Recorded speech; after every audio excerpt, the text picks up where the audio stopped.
What's up, you guys? Welcome back to the Salt Shack Podcast. My name's Bryce, aka Bruce DeBlanca, and I'm here with Caleb or War Monkey 75. today's episode 2 of the Salty Marathon. 2/5. Can you guess who we are? Do the thing.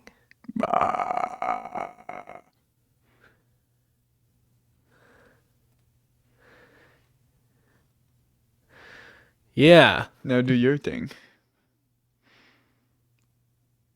I don't have a drawing. I should have made a drawing. Yeah, That's okay. would have been too obvious. Yeah.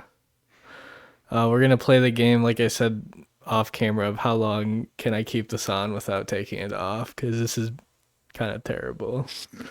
So yeah, if you didn't watch part 1, get out of the video, please. If you haven't watched the preview, go watch the preview and then watch episode 1. What are you doing here? It's episode 2. The fuck is so funny over there? It's having the best time. Do you want to go first this episode? Yeah, I can go first. Okay, cool. Um, Hope my face recognition works. It doesn't. won't. All right, at number 40, my pen is on top of my ranking. At number 40, with a 3 out of 5 and a 6.1 out of 10, I have Hell House 2. It was cool when they revealed to be the cult stuff, when eventually they like summoned all of them in the basement. You're like, that was a real like, oh god moment. And yeah, then you got the skeptic, and then you got the Bobby, the psychic, who came in, and all of a sudden everyone was sitting in the chairs, and they were just all like, it's like, eek, that sucks. And then they brought in the guy from the last time, and then on the show, and yeah, there are a lot of cool moments, but yeah, it's nothing compared to the first one. It's just like, yeah, okay, I'll watch it. It's a solid continuation, but it's not peak. Yeah. I think the best parts, which I failed to talk about during my part, when I mentioned it, is them revealing that the guy on their show was Andrew Tully, like the owner of the thing. It wasn't actually like the other guy, and that's why he Yeah. was such a douchebag. 'Cause he was like, "There's nothing going on there," because he was the guy behind the entire thing in the first place. Yes. I also like the part. Honestly, Tully's monologue was pretty sick too. Like the part where they're walking around the table and he was just kind of Yes. like blaring shit off. Yeah. What was the other thing I was just gonna mention? I'm gonna sneeze in here. It's gonna be horrific. What the fuck was I just gonna say? I don't even know. Finding out that the Hell House, like the main guy from the first movie, like made a deal with him, pretty much like made a deal with the devil with Tully, was interesting too, which is kind of why he knew, like, Tully's whole thing is that he has to feed that place to keep it alive, and their haunted house wasn't doing well anymore, so to have like the best haunted house to go out with and then they all die is pretty much the goal for Tully to keep that place running. And I thought that all that stuff's very interesting. I think every sequel for Hell House is a deserved sequel. It's just not good compared to the first one. So, if that makes sense. Yeah. So, Makes me want to watch the others just to see what happens. yeah, I won't say my opinions on them, but you should. And we will watch them at some point for sure. My number 40 with 2.5 stars and a 5.3 out of 10 rating, I have Knock at the Cabin. I have seen this before. The more that we got through this movie, the more I realized I have watched this. I couldn't remember when, but I rated it pretty close to when it came out, and I gave it a really low score. And I honestly think it's still not great. It's probably my least favorite M Night Shyamalan movie we've watched so far. Um, but man, Dave Bautista acted his ass off in this movie. You gotta respect that shit. He's so good. And as like a wrestling fan, I truly believe he is the best WWE 2 actor that we've gotten so far. Like he just The Rock's funny, but The Rock sucks. Let's be real. And John Cena's gonna be good too once he locks in. But Batista's so good at acting, and he was so good in this movie. And all the characters were good, and like everything. This is an example of a movie I think where the time jumps actually made sense to put them in. Like pretty much every time someone got killed, they went back on the two dads' relationships and like their hardships and stuff of being a gay couple, and I think that added to the story a lot and how they got their daughter, and I think all that was very interesting. And I still have the same problem that I had the first time watching this was obviously, it gets repetitive with them just killing each other one by one, but I think I like the fact that you can connect to these characters, especially the end, because you find out that they weren't lying. The only Yeah. one lying was Redman, and that's 'cause he's a piece of shit, obviously. But like everyone else was being honest. They said exactly how like their life was, and it's hard to believe it, but that's just how it was. And I I think that added to it for sure, cuz I think the first time I watched this, I wasn't paying attention fully cuz when I initially watched the first time, I'm pretty sure I thought the ending ended differently. Like I think I don't know if I just wasn't paying attention maybe, but I think the first time I watched it, I thought they were lying about who they were, and I was just like, oh, so that just makes no fucking sense. But yeah, I think I liked it overall the second time I watched this, but yeah, I don't really know. I don't really have much else to say about it. It's fine. Like I said, I think it's my least favorite M Night Shyamalan movie we watched so far. So yeah, All right. At 39 with a 3 out of 5, 6.2 out of 10. I have Friday the 13th part 2. Um we finally get Jason killing people, and but it's like minor Jason. Like he's got the sack. It's not the Jason we all know and love. It's before that. Um yeah, you get like everyone's going to camp, everyone's learning. They're like, "Okay, just don't piss Jason off. Don't go in the woods." They go in the woods. And then they piss Jason off. And then you get like a little bit of character development with Jason as well, where he's got like that shrine to his mother with her like head. It's like, hey, yeah, um, it's just kind of a classic slasher. Not as good as the first one, but yeah, it's just a camp movie.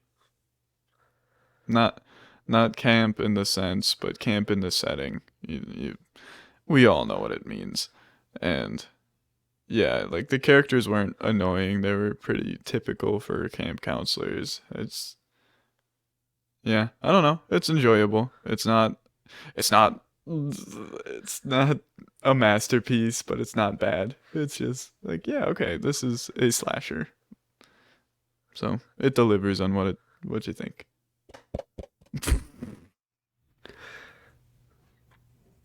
valid points. Valid points. That's all you gotta say about it. Yeah. All right.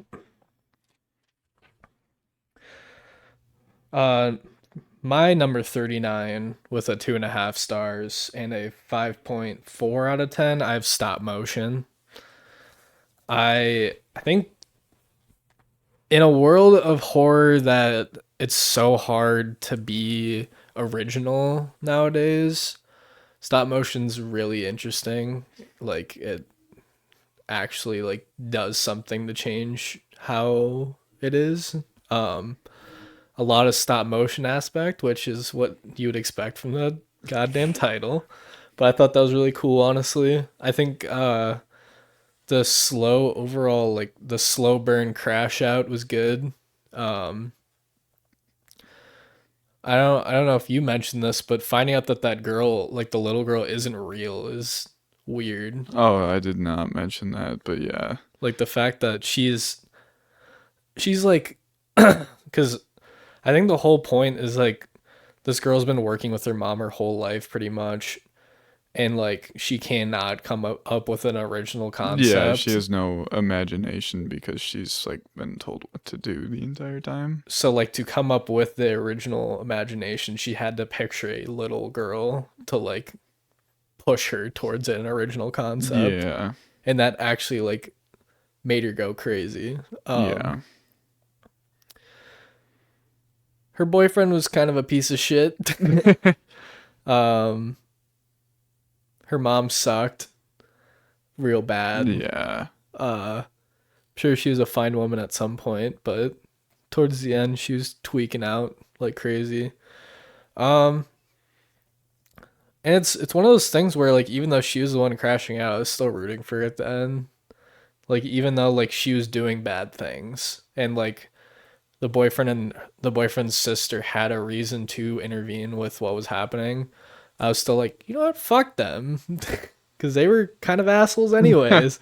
Especially the Yeah. sister, because she stole the idea of like the thing and then brought it to like a major company that she was working for, and Yeah. it's like fuck you, get your own fucking idea, like fuck you. So yeah, I don't know. I thought it was fine. Like I don't. It's my last 2.5 stars, so it's like the highest of the 2.5 stars I have.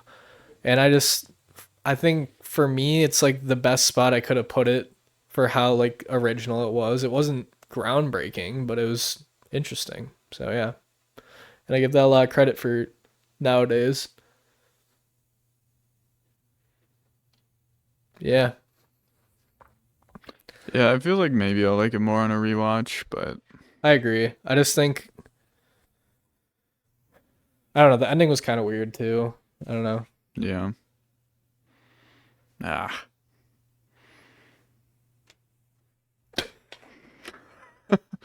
Can't see on camera, but he's digging out of his little dress. I don't know. My curtain. Yeah. What? That's not curtain. What? All right. At number 38 with a 3 out of 5 and a 6.3 out of 10, I have Halloween 2. Uh, you know, Halloween 1 is like one of my favorite movies of all time, and Halloween 2 is okay.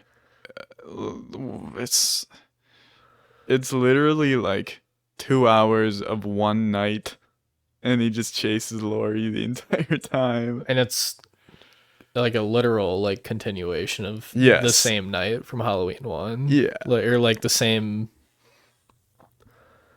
is it the same night or is it a year later or something like that? I thought it was the same night or like the same week or something like Yeah, that. no, it's I think it's Because Loomis is still running around like a fucking headless yes. chicken Yes. and all this stuff. Um I know I wrote something goofy about it. I mean 2. Takes place one night after. Movie's basically a long ass chase. Find out Lori is a Myers and Doc died for nothing. So it was basically you just kind of find out that she's another sister and then that he just wants to kill her for who knows why. But yeah, it's all right. It's quite thrilling. The deaths are pretty good. Boiling in a hot tub. Yeah. So,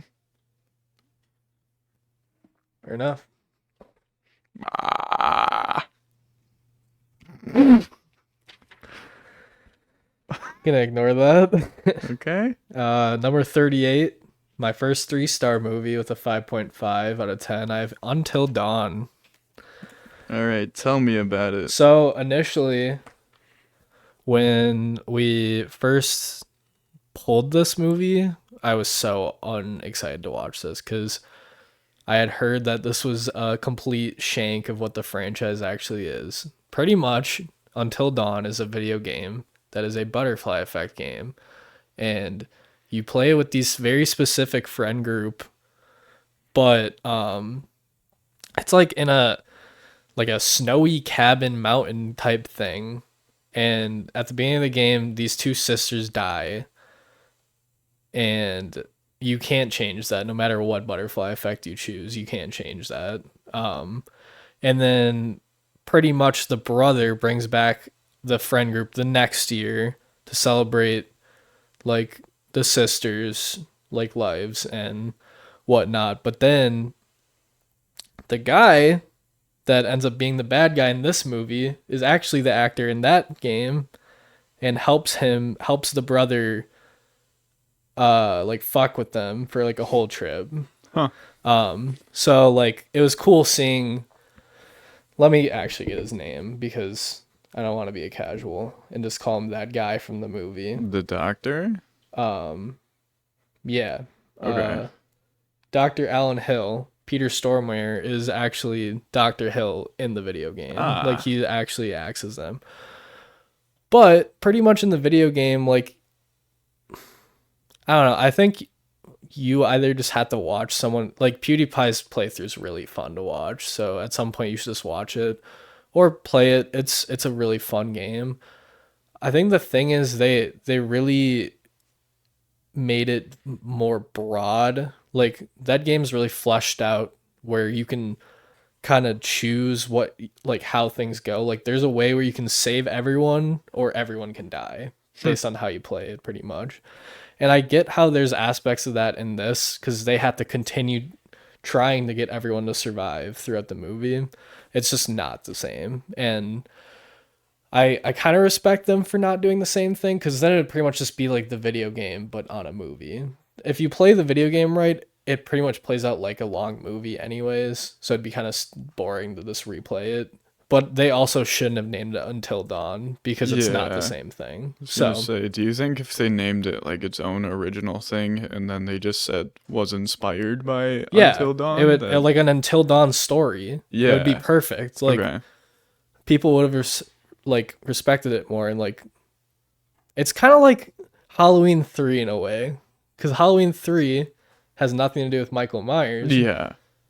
It's still a good movie, but like has nothing to do with Michael Myers. Why is it Yeah. Halloween? If it was just called like a Halloween story or something, people would like it more.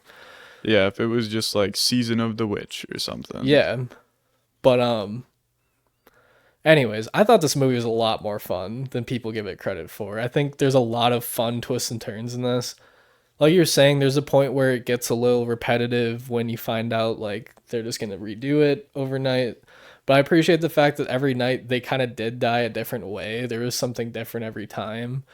And then towards the end, when all of them started chasing him, I was like, "This is fucking sick!" Like you said, it was kind of a peak like ending. Like everyone was getting chased by something, Yeah. and like another big part of the video game is the Wendigo creature that you see at the end of the movie. Those are like the big bads of the video game. So like the fact that it was only in it for like a couple minutes kind of sucked. Like in the video game, there's no like weird woman in a house that just appears, Oh, okay. and like there's no like random guy with like an axe or whatever the hell he had chasing him. Like it was like a concrete villain type thing in that, but I don't know. I just had a lot of fun with it. I feel like it's one of those things where like if you just don't take it that serious, like if you don't like, I think it worked for you because you really didn't know anything about Until Dawn. Yeah.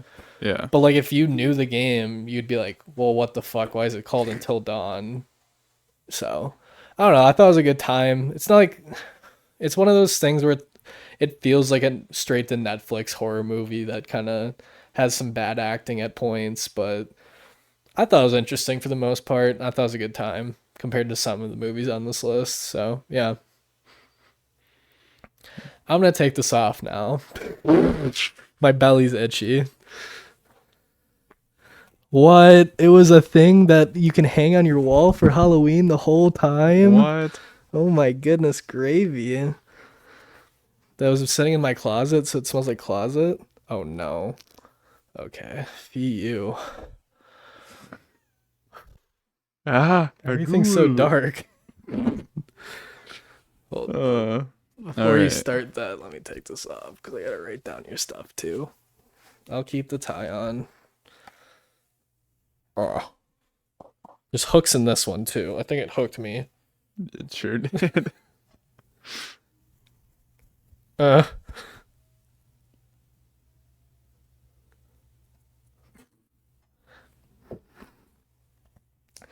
okay. What's your next movies? At number 37 with a 3 out of 5 and a 6.4 out of 10, I have Cuckoo. What did you get? 6 point what? 6.4. 6.4. Okay. Yeah, I thought the concept of this movie was really interesting. Um, the fact that he was just obsessed with these birds and he's like making people kind of brainless and then like making them do his bidding with a flute. um, was just like, you dirty dog, you You nasty. dirty bird. Yeah, yeah, you dirty bird. Um, yeah, that was quite terrible. Um, what's their name? Hunter Foster? What's the main actor? Hunter Schafer, I Hunter think. Schafer. Who's Hunter Foster? I don't know. Good question.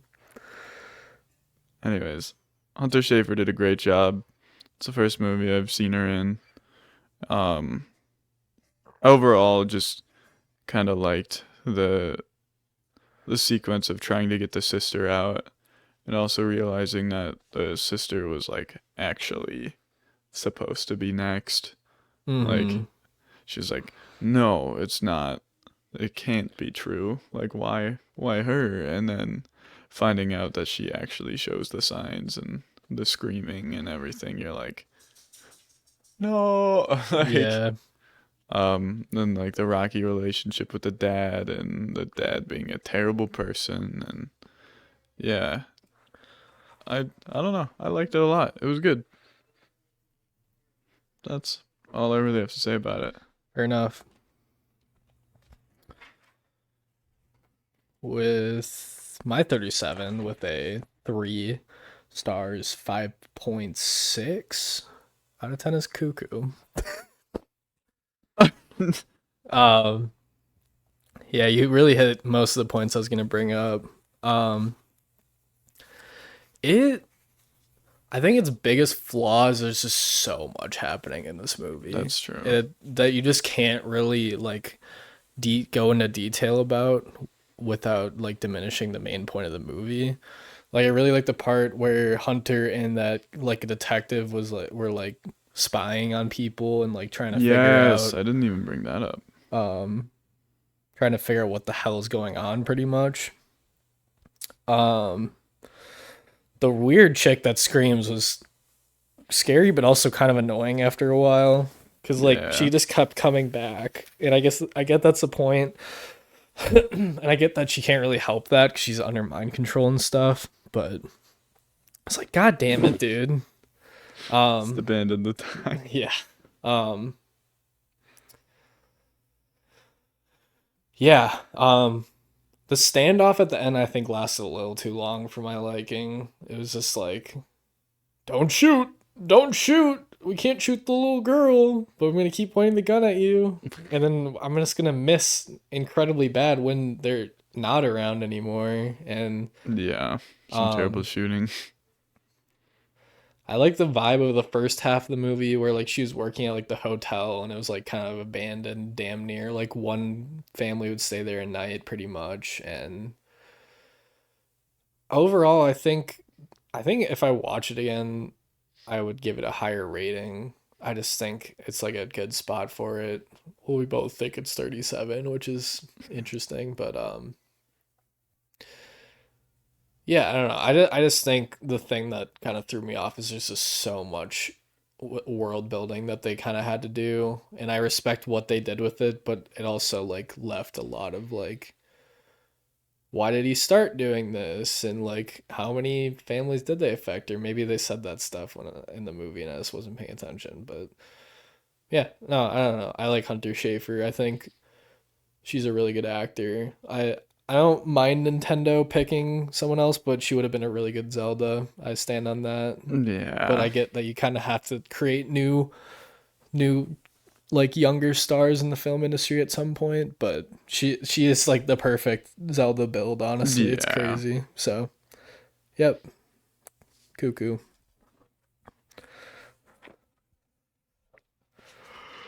Now that I've broken out of the sheet, How's your dress? Stop. It is not a sheet. the curtain. It's not a curtain. It's your dress. Anyways, at number 36, with a 3 out of 5 and a 6.5 out of 10, I have The Ring. Ooh. I used to get, what's her name? Samara? Mm-hmm. Samara and The Grudge mixed up a lot because I was like, they're the same. Yeah, one's like a child and the other one's like a wife, but they like dress the same and they do the same hair thing Yeah. and So, but Samara kind of floats and The Grudge kind of crawls. So, mm-hmm. like, obviously, I know the difference now after seeing them. Um, but this movie is a journey and a half. Like, Yeah. there is so much lore that happens, and it's quite insane. And the fact that it isn't stopped at the end. This reminds me of like a creepy pasta that was I listened to recently called Smile Dog. Basically, if you like see the picture, Smile Dog like haunts you and stuff. Pretty much the same I was gonna say concept. it's pretty similar, honestly. Yeah, To like if you just watch this video and then you have what it's like 7 days. And the scary part is like, oh my god, they were fucking whipping it with the door FedEx is open. going crazy. Um, the scary point is like that we've also seen the video, and you're like, oh, I've got 7 days. Like, that's that's another like psychological thing that I enjoyed about it. It's like how I feel about Nightmare on Elm Street. Like, if you think about Freddy when you sleep, he's gonna be in your dreams. Mm-hmm. That's good. Um, but yeah, the reason it's only a 3 is I was like, this journey is so goddamn long. It's like, like there were so many layers to it. But then again, I was also like kind of interested to figure it out. It was always like kind of annoying when she goes to the dad and she's like, did you have this daughter? And he's like, no. And then she goes away, finds one person to confess, then goes back. It's like, why I oughta. And then she goes in the well and she's like, kind of has this full circle moment. And the way to prevent it is kind of easy though. You just make a copy and you're fine. It's like, oh, okay. Which obviously for them was harder to figure out. But Yeah, I mean, yeah, she lived like she was gonna die through 7 days. She didn't like process the copy would save her. 'Cause she wouldn't know until yeah, 7 days. So yeah. But yeah, the fact that it also happened to her kid was terrifying. It's like, that goddamn ooh, kid, man. yeah, a little munchkin. Yeah, But he was pretty awesome. yeah. So, yeah.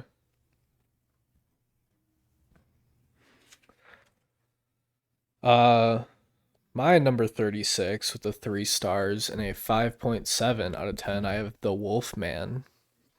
Uh, I enjoyed this a little bit more than I thought I would. I am notoriously kind of lower on the Universal monster movies. I enjoy. I think my favorite that we've seen so far is Bride of Frankenstein. I think, That's a but goated movie.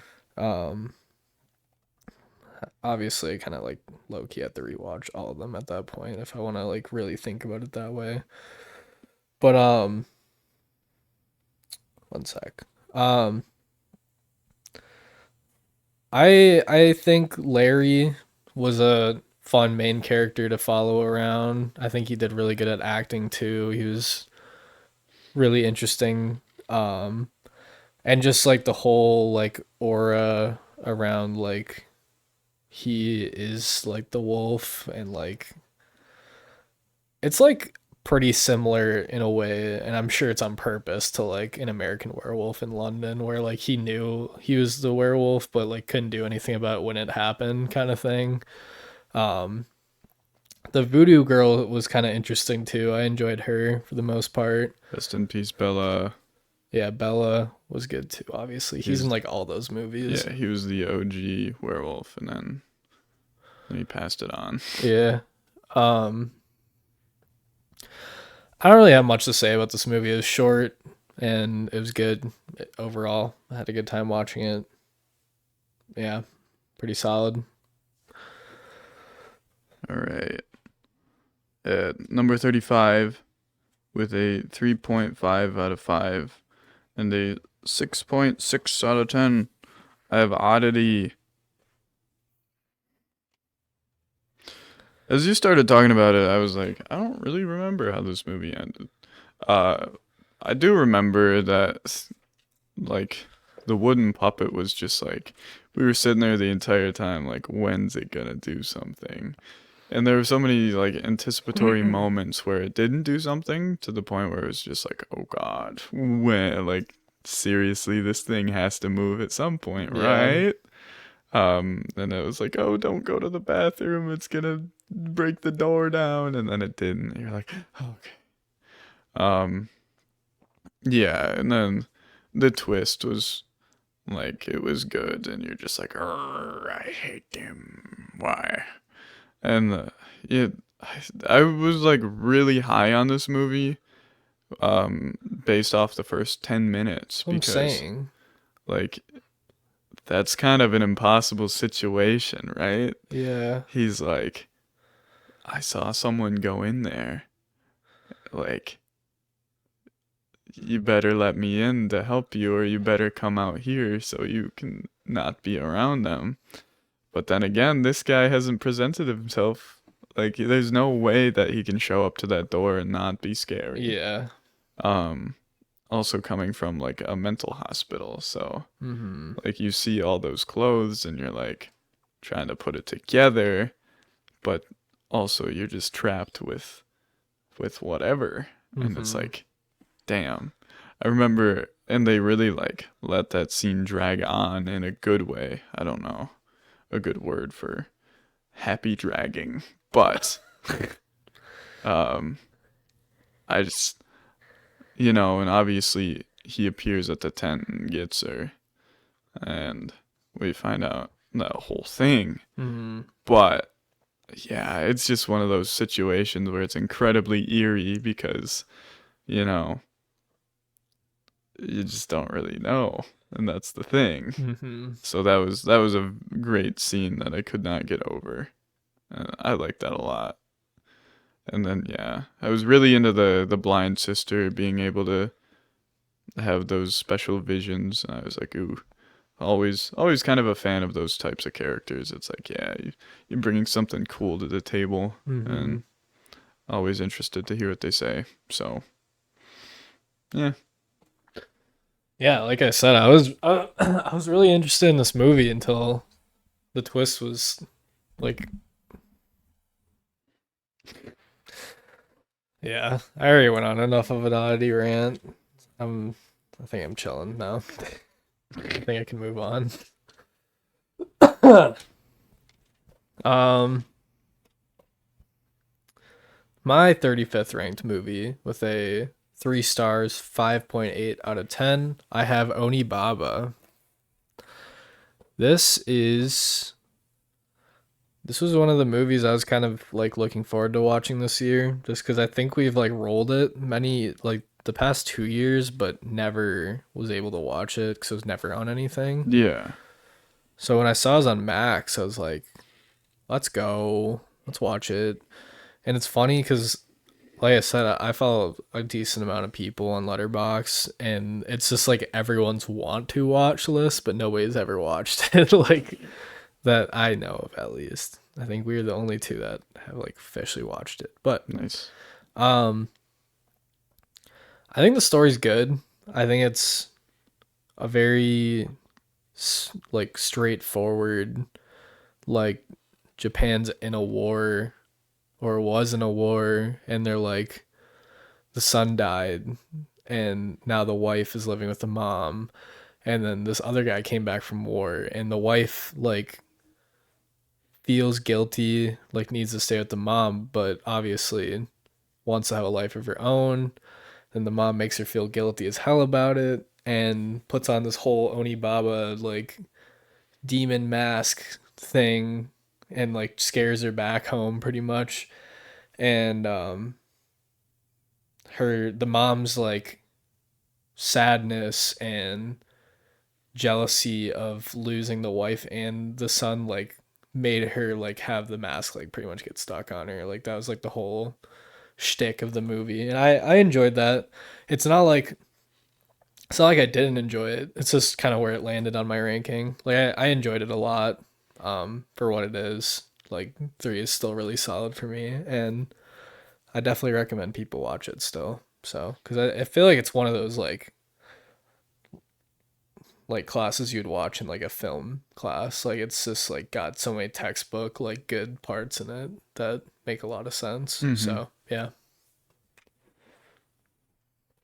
I remember seeing the thumbnail for it and being like, "Oh God." It reminded me a lot. I know you were really high on Eyes Without a Face, but it reminded me of that. Mm-hmm. Like I was like ready for some mortifying, scary shit, and Yeah. like both of those ended up being more like not metaphors, but like movies that like have a deeper meaning than just like something scary, Yeah. which I can appreciate. But I remember when we watched Eyes Without a Face, I was like, this shit's gonna give me nightmares at night. Like because the tone of it's just so creepy, and this one was Yeah. too. So yeah, Yeah. And I said it last year, but Eyes Without a Face was the only one that had me like go into my room a little bit quicker. It's like I don't even know why. They're in France. It has nothing to do with me, but I'm like yeah. so um all right. At 34 with a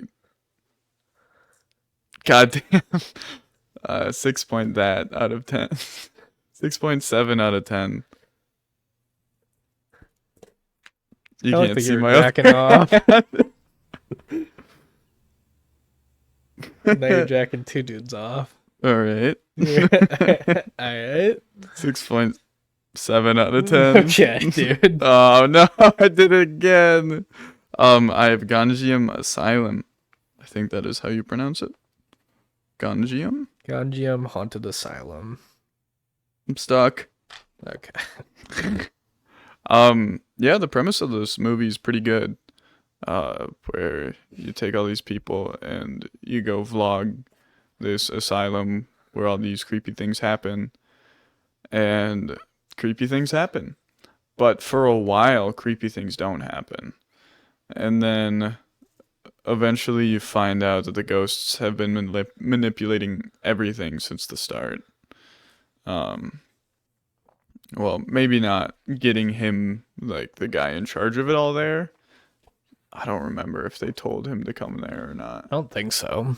He was there, and he obviously the live stream never happened. All that footage is dunzo, and yeah, there are a couple moments in this movie where we both went, "Oh, I would hate to be in this situation right now." Like locked in room, what, 42 or something. And like you're stuck with an amalgamation and your friend going, Yeah, that part and was actually crazy. yeah, and all the lights went out and you're like, Guess I'll die. That's Like, happened to us so many times with Forrest. oh, yeah, yeah. The lights go out and the door shuts, and he goes. Yeah, Um, that's just him stuttering. He's actually just trying to talk. yeah. No, it was a good watch though. It's definitely worth it to go see it. Go see it. Just turn it on. Yeah, Uh, yeah, it's fun. I like it a lot. that damn fucking squirrel's back at Spider-Man shit on Oh that my thing god. again. It's so impressive. He wraps his tail around the top, and then he just fucking hangs there and he's sucking the food out of the hole. He also destroyed the other one. Like he Yeah, I ate saw through that. it. Yeah, that fucker. What are we on? 34. Yes, that was 34. All right, my 34. With a 3-star, 5.9 rating. I have Friday the 13th Part Two. What? What did I do? No, I just make faces at you. Oh, okay, cool. Thought I said the wrong number or something. No, no. I like this one better than the first one. Really? Yeah, I did. Really? um, I think Miss Voorhees as compelling as a villain as she is in the first one. I was a slight not what's the word am I looking for? I knew that Jason wasn't full force the first couple movies, but I didn't realize Jason was not a factor in the first movie in the slightest. So that disappointed me the first time I watched it. This one, obviously, I knew Jason was had to be a reason in it because Miss Yeah. Voorhees is dead now. Um, I don't know. I think that like the summer camp itself was just more memorable, like the characters in it. Like Camp Crystal Lake's obviously more of a memorable spot, but like the characters in this camp were more interesting, if that makes sense to me at least. Like there's so many different relationships that they built and like paid off, or like the relationship would lead them to dying by Jason and stuff like that. I also think something I appreciated was Jason wasn't like full blown like unstoppable in this Yeah, movie. yeah. He was still younger and he was easy to fool, like because that girl dressed up kind of like the mom for like a second and He was that like, fooled him a little bit. Um, and I'm glad. I shouldn't say I'm glad, but it was kind of cool to like kill off like one of the last characters in the first one and like the first part of it, just to like Ralph. stop Yeah. like talking about the first movie, I guess. Um, but yeah, I mean, I don't know. I think it's still like run of the mill, like 3-star, like classic horror. It's not nothing too special, but I'd still recommend watching it. It's solid. So my 33. I'm playing with my pants strings. That's what is happening. It's definitely not picking up.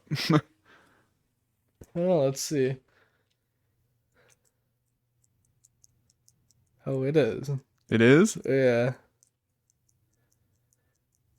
Oh, just barely. Sometimes it does, sometimes it doesn't. Anyways, let's not play with their pants anymore, maybe.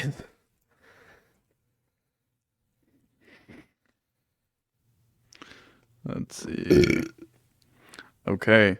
At number 33 with a 3.5 out of 5 and a 6.8 out of 10. I have Sleepaway Camp. Um I just really like the setting of these kinds of movies. Like the camera that they use to film, it just makes it feel like a film and that it's not trying to be a replication of real life, which is kind of what films are, but I just like I don't know. Really?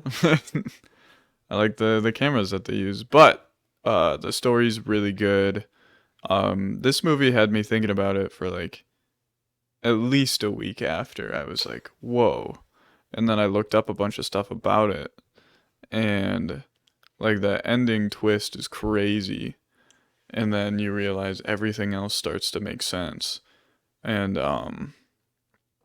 yeah, basically the starting sequence was like a dad and two kids, a boy and a girl, and then one of them dies, which is the girl, but you think it's the boy, and then so does the dad. So then the boy moves in with the cousin, but then the mom wanted the boy to be a girl because they already had a boy.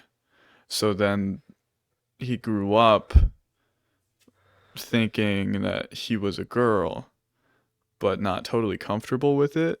And that's kind of what that whole character was this entire movie. And it was just one of those like, whoa moments where like Whoa. everything started to just kind of fall into place. That they were confused about their feelings about other characters and started to come to terms with it. And then, yeah, this whole time you're thinking, oh, it's probably Danny defending her. Because like you see their skin and they have the same color skin, and no one else, everyone else is white, pretty much. And you're like, oh, it's Danny, and then Danny gets hurt, and then you're like, and then it was her the entire time, and it was just one of those like, whoa, it's just one of those deeper meanings that really got to me that I liked a lot. So yeah, so that's my rant. Valid. Yeah, once the twist came in, I liked it more. I think if I rewatched it, I think I'd like it more too, knowing the twist now. Mm-hmm. Um, my number 33 ranked movie with a 3 star and a 6 out of 10, I have Hush. Uh, Mike Flanagan is one of my director goats, so I was enjoying watching this. Mike Flanagan is the director of Haunting of Hill House and all of the spin-offs of that. He's made Doctor Sleep.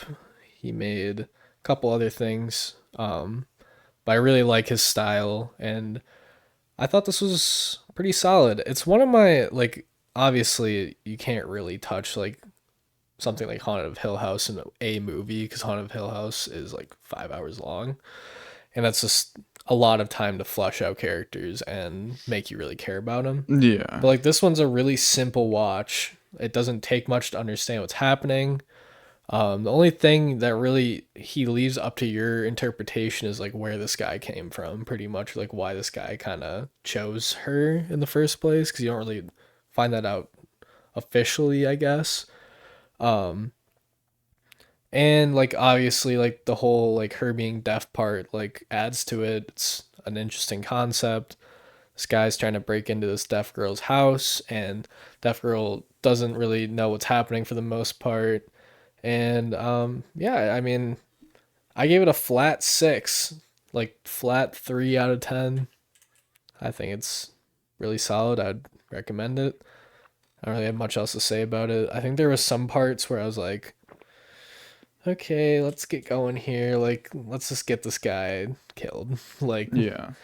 I know Forrest was having an absolute hissy fit through the entire movie, and that maybe that ruined my watch a little bit because he was actually complaining so much, and he unironically gave it a higher rating than me too, which is funny as Nice. hell. Nice. But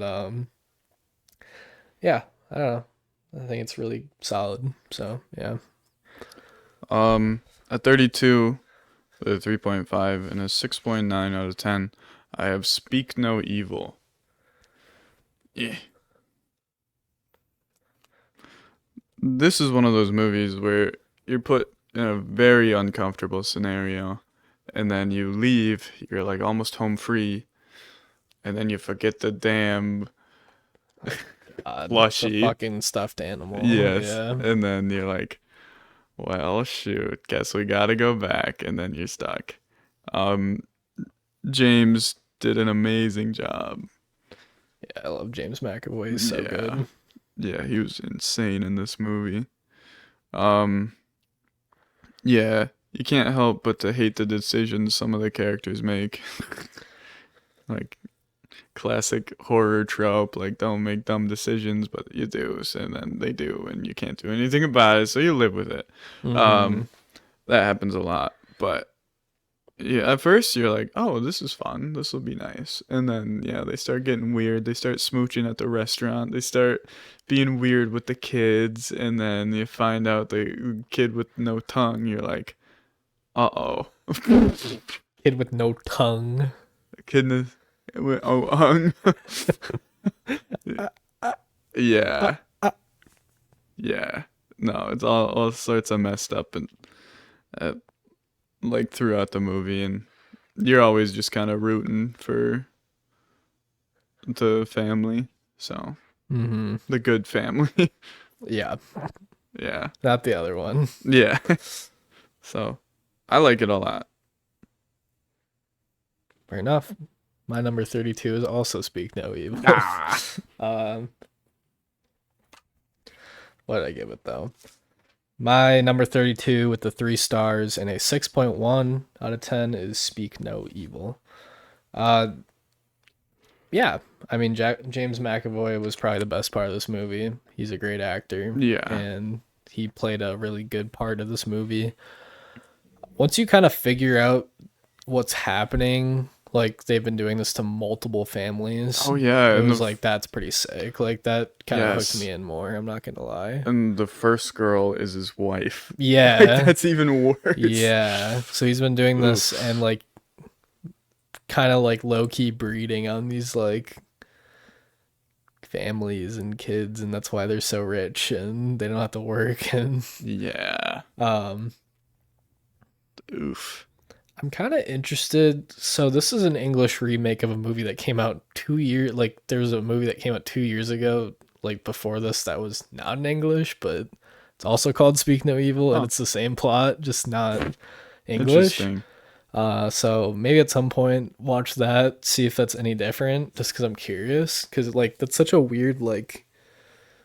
It was only 2 years after, and they made an English version of it. So I don't know how that works, but yeah, just the more as you like connect the pieces together, what's happening and like how to like get out of the situation, it like really like sucked me in even more. Mm-hmm. A longer movie. I think that Yeah. was one of the reasons why it was a little bit lower for me. Was it was just after a while it just got really long, and that's fine at some points. Like, what are you gonna do? It's just a longer movie, but um, yeah, the parent like the whole parent subplot was kind of I don't know if it was necessarily needed in the story. It was like it worked in the factor of like they saw the other two love each other, and that kind of like inspired more like conversation of like what they're gonna do after this. But it was also kind of a weird subplot that I felt like did not need to be in the movie. So that's all I gotta say about that, really. Yeah, It's a good like someone was like, "Hey, let's watch a horror movie." I'd be like, "Yeah, let's watch this yeah. one." If it was like one of those like things on Netflix where it like showed up and it was like a suggestion, I'd be like, oh, that's a good one that I could throw Yeah. on. Yeah, it's not you don't have to think too hard about it. They Yeah, give you everything you need to know. yeah, I agree. Okay. Last one for this episode. Yes, yeah. At 31 with a 3.5 out of 10 and a 7.0. Wait a minute. 3.5 out of 5. 7.0 out of 10. I have The Wolfman. I was curious how far up this was gonna be for you. Yeah, I tend to like the Universal monster movies Yeah, a lot. Um, yeah, this one's pretty good. It's one of those tropes where it's like, there's a monster around here, and it's one of those moments where there's that saying, if no one smells bad, then you're probably the smelly one. Like, if no one else is the wolf man, you're probably the wolf man.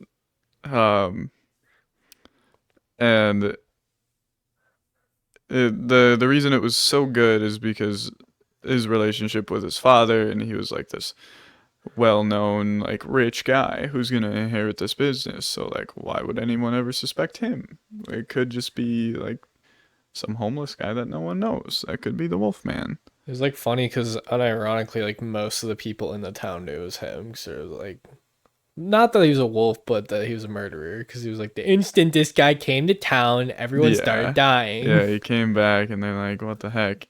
Also, I think they just wanted the business as well. They're like, no, he can't inherit it. He hasn't worked here. Hmm. He's like, but he's my son. And yeah, the getting it from like the circus that came through, getting it from Bella, and I was curious how it would start, like if he's gonna get bitten or what. And Hmm. yeah, no, it's just like a classic. It's another one that like if you want to think a little bit more about a movie, watch this one. Like, yeah, It's one of those ones where like you can't watch it with someone that like doesn't like old movies though, because they'll just be like, "That this yeah, kind of fucking sucks." that's true.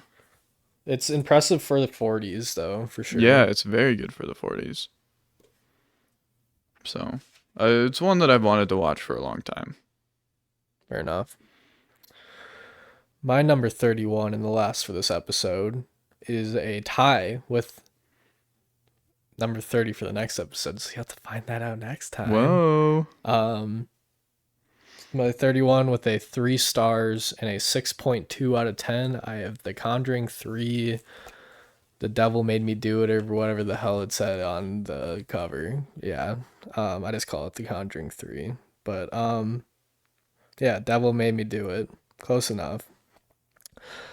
I don't see why people don't like this movie. I see it's rated semi low on Letterboxd. It's like a 2.8.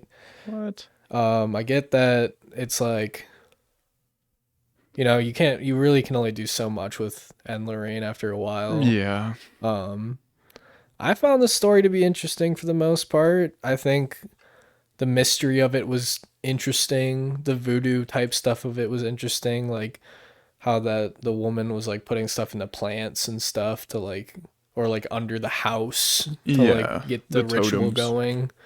I thought that was all interesting.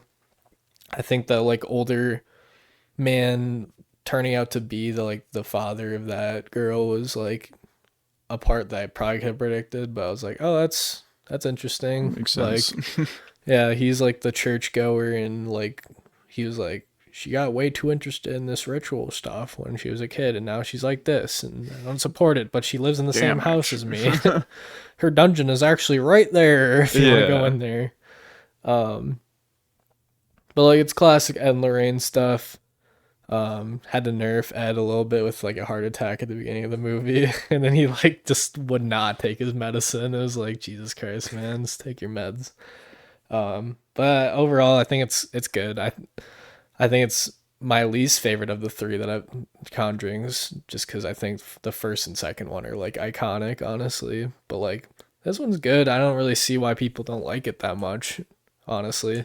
My only gripe with it is like the ending is a little kooky. Like the whole like dust thing where like Ed like is in trance and like starts like going after Lorraine like in the basement. It's kind of like, what is happening right now? And like at the end of the day, none of this stuff actually happened in real life. Obviously, like it's what do you mean? Um, so they kind of had to dramaticize Dramatize. some of the things, but like, um, yeah, I mean, it was still interesting. I actually watched the real documentary about the first half of the movie, like where the kid is like possessed, and then um, that's another one of my side things. Like where the kid's possessed and then like the boyfriend takes it and then kills the his like roommate or whatever. That actually happened in real life. That is like the Oh. main story of the movie. And I think the reason why I don't like it as much is because that became a side plot by the end of the movie. It was like, because you can really only do so much with that story, but I was more interested in that than the girl, to be honest. Like the tomes are fun, but like I wanted to know how the demon was gonna get out of that fucker. Like, I don't really know. I think they said at the end of the movie like what ended up happening with the guy. like that was in prison and whatnot. I think he served some like couple years. If you haven't watched the real documentary of it, you should. It's pretty interesting, but because they actually got the guy that got possessed to be in the documentary and talk about it. Hmm. So yeah, Conjuring 3. So yeah, that's this episode. Let us know what you think of our rankings so far, and yeah, stay tuned for episode 3.